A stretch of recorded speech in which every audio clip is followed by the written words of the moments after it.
Good afternoon, folks. It is 4 o'clock on April 20th, 2015. And a little over 3 weeks from now, we will reach the 1-year anniversary where part-time police officer, father, carpenter for a living, Steve Arkell, was shot and killed in an altercation that overall was very questionable from my point of view, with a homeowner in Fremont, New Hampshire. And as we speak right now, I'm driving down Route 107 in New Hampshire. Now, if you go up and down Route 107, there's a lot of mile markers. There's very long history of rebellions. Right up the street, there's the site of the mass tree riots, and there's probably 3 or 4 more that I can't think of off the top of my head. Nevertheless, on May 12th, 2014, somewhere in the afternoon, I want to say somewhere right around 4 o'clock. I don't have the time off the top of my head when everything went down. But there was an altercation between police officers and the son of a homeowner here in Fremont. And basically, I'm driving towards the site now. I had wanted to make just get everything on the record a lot sooner, but unfortunately I didn't have any type of decent camera, and I'm just working with a camera that's on my phone right now.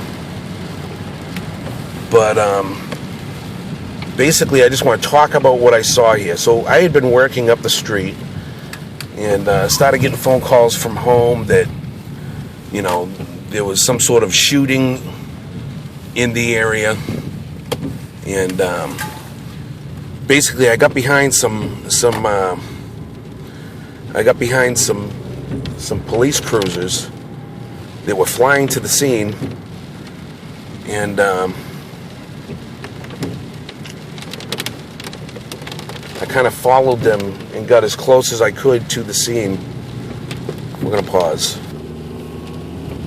Alright, folks, I took a quick second to pause. I just want to pay attention to kind of where I'm going. So I got as close as you could get. When I arrived, there were already dozens of various law enforcement vehicles that were close to the scene. They had set up a perimeter that you couldn't get much closer.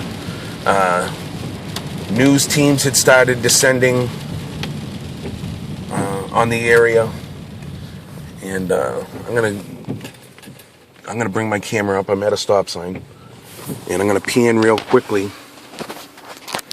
I was basically parked right over there, and this whole field that you see around began to fill up with news media and law enforcement.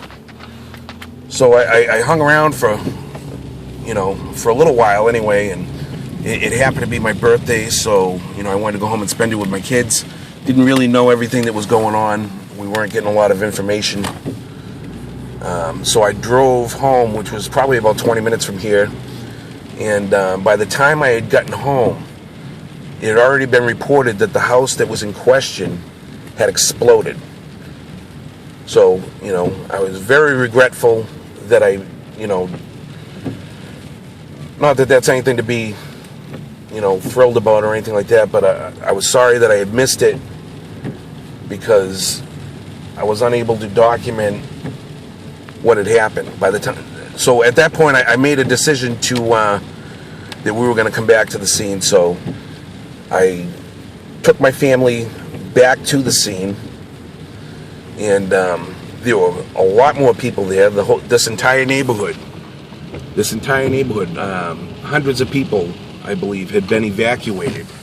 All these houses, everybody that lived here could not get home after work.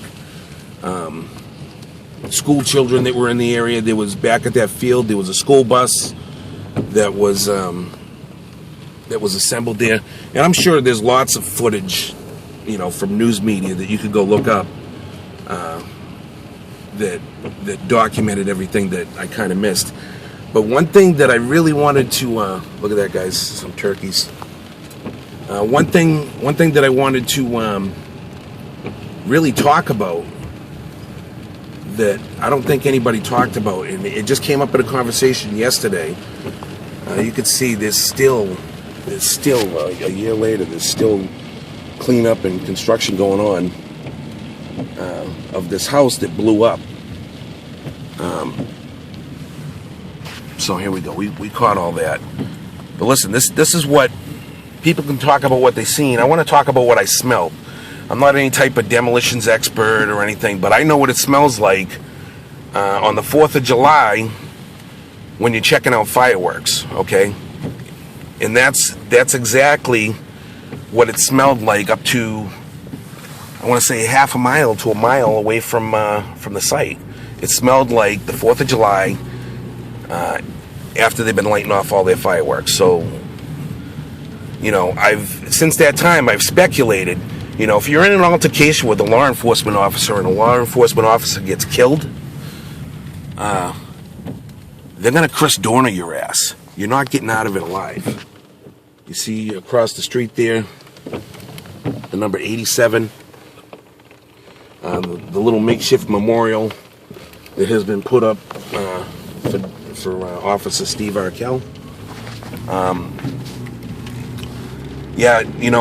not a fan of the police state, and I definitely don't like cops that abuse their power, but I don't wish anybody dead, especially not a father, a carpenter, hardworking man.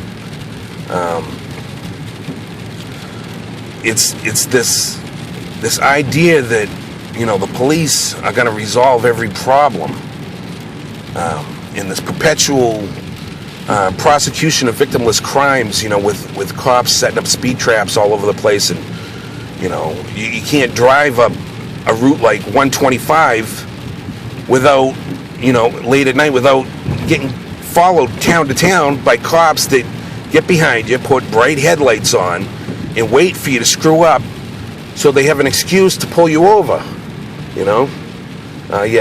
I'm just passing the mass tree riot site now. So